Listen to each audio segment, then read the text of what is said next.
ছাত্রী আফরা পঞ্চম শ্রেণী বিদায় বক্তব্য রাখবেন। এর মধ্যে Afra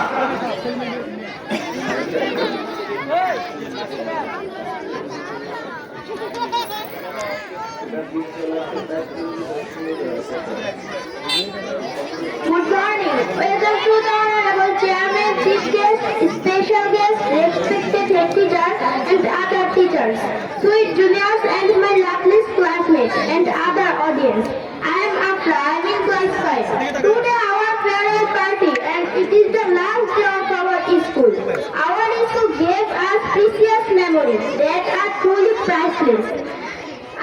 That day when I first walked into the school premises is still fresh and new in my mind.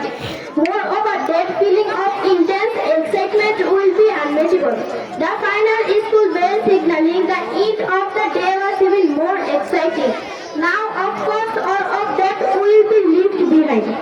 I still remember all the happy and bad moments with my friends, like laughing, silly jokes, reading novels, eating other lunch, making fun of friends, running here and there. All such memories are valuable to me and will be in my heart. The school was like our second home, where we shaped our future. I do not know whether I will meet my friend in the future or not, but sure to get connected with them from social media websites like Facebook, WhatsApp, email, etc. Dear friends, students and teachers, this is the day of celebration. Some tears will be shed, some smiles.